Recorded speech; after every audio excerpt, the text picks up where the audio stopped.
Diario de Joan Gallardo, 30 de abril de 2024. Querido diario, ayer vi la película Cashback. Está en Prime. Una de esas películas extrañas que tanto me suelen gustar. No sabría decir si es un drama o una comedia, aunque lo más apropiado sería decir que es una mezcla bastante perfecta de ambas. Pero una mezcla de verdad, no como cuando se dicen estas cosas y termina siendo una cosa o la otra, o peor aún, ni una cosa ni la otra. En esta película, en un momento te están hablando de algo tan profundo como es el sentido en sí del paso del tiempo, y al otro te están enseñando a los protagonistas en un partidito de fútbol entre empresas. De ahí lo de la mezcla casi perfecta. Yo en principio diría que es una historia sobre el duelo post-ruptura y el cuestionamiento en sí de las relaciones, ¿no? Y también es una historia sobre cómo salir adelante cuando uno parece atascado, sin remedio, en el dolor. Y también en la falta de entendimiento, de comprensión y de sentido. Pero también es una historia de retrospección, de la búsqueda del significado del pasado para comprenderse a uno mismo en el presente, cosa que yo siempre he defendido. Y es que creo seriamente que sin retrospección, la introspección carece del más mínimo sentido. El efecto se entiende descubriendo su causa. La película además tiene dos efectos que a mí personalmente me encantan, ¿no? El primero es que tiene un narrador, que además es el protagonista principal. Tiene ese narrador, esa voz en off, que te va contando la historia. Y creo que me gustan este tipo de películas, este tipo de recurso, porque es algo bastante habitual en la literatura, ¿no? Es como ver un libro tomar vida, pero sin dejar de ser un libro, y verlo transformado en una película. Y el segundo efecto o recurso es que hay un elemento fantástico en el film. Es algo que tienen en común prácticamente todas mis películas favoritas. Algo mágico, algo fantástico. Sin ser necesariamente un spoiler lo que contaré ahora. El protagonista, tras la ruptura con su novia, empieza a sufrir un episodio extremadamente grave de insomnio.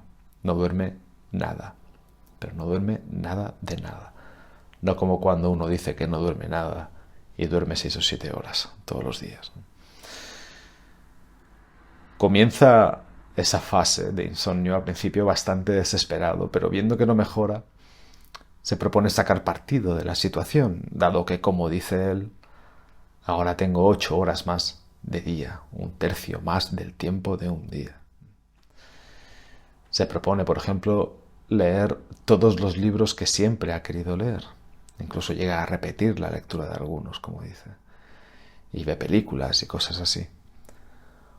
Un día, dando un paseo, llega a un supermercado y ya ahí decide mercadear con su tiempo. Y pide trabajo, como no, en el turno de noche. Es un supermercado de esos que está abierto 24 horas al día. 7-Eleven, un rollo de estos. Dice el protagonista, yo les doy mis nuevas 8 horas y ellos me dan dinero a cambio. Pero ahí, irónicamente, el tiempo se le pasa aún más despacio y comienza a pensar en cómo hacerlo para pasar mejor el tiempo de su turno de trabajo.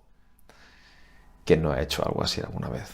Yo, yo recuerdo cuando trabajaba de policía que tenía la estrategia de no llevar reloj para no decepcionarme cada vez que lo mirase viendo que el tiempo apenas había pasado.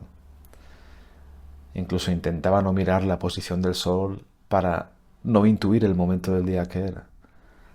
También recuerdo en la tapicería que teníamos la radio puesta y cuando daban las señales horarias yo me tapaba los oídos cuando escuchaba los pitidos que anunciaban la hora que era o intentaba hacer más ruido con la maquinaria del taller para no ser consciente. Y recuerdo intentar siempre pedirle a mi padre que pusiese música en algún cassette o algo, ¿no? Para que no sonasen, perdón, las puñeteras señales horarias.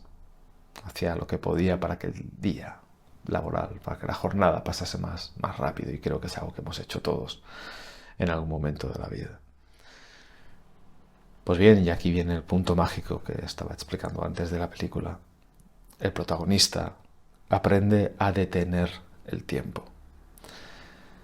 Visto que no lo puede acelerar ni puede dormir, se propone detenerlo. Y lo consigue. Y entonces él llega a esa conclusión, ¿no? Que la mejor forma de pasar mejor el tiempo es deteniéndolo. Él, por ejemplo, que es estudiante de Bellas Artes, cuando para el tiempo se dedica a dibujar a los clientes, con todo el tiempo del mundo, pudiendo fijarse en cada detalle de aquello que está dibujando. Y se recrea en ello, ¿no? Y lo relata con una intensidad y una profundidad y una reflexión muy, muy especial. Y mientras tanto, el protagonista llega también a conclusiones filosóficas y existencialistas muy bellas sobre el discurrir del tiempo, sobre la vida, sobre la belleza, etc. Es maravillosa. No puedo decir ahora, sin más, que todo el mundo debería verla, porque dudo de que pudiese gustar tan siquiera a la mayoría. Pero si a uno le gusta el cine de autor lento, profundo y con bastante diálogo o soliloquios, esta es su película. Además que es bastante corta, dura unos pocos minutos más de 1 hora y media, cosa que se agradece para aquellos, como un servidor, que ya se nos cierran los ojos a las 11 de la noche, como mucho. Y eso que a mí me gustan las películas largas, pero la duración tiene que estar justificada. Igual pasa con los libros. Tú no puedes leerte un libro de 800 páginas y pensar aquello de, joder, se podría haber escrito tranquilamente en 400, ¿no? Y al revés igual. O sea, hay libros que da igual las páginas que duren, que te encantaría que tuviesen 400 más. Supongo que como también depende de cada uno, pues es muy difícil dar con la medida exacta para todos, de entrada. Pero sí que no le veo mucho sentido a esta moda actual de las cintas largas, porque sí, sin justificación.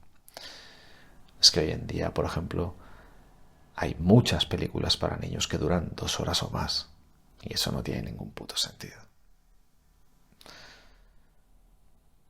En fin, que me ha encantado la película y me ha dejado pensando y reflexionando, sobre todo sobre el tiempo y lo que hacemos con el tiempo.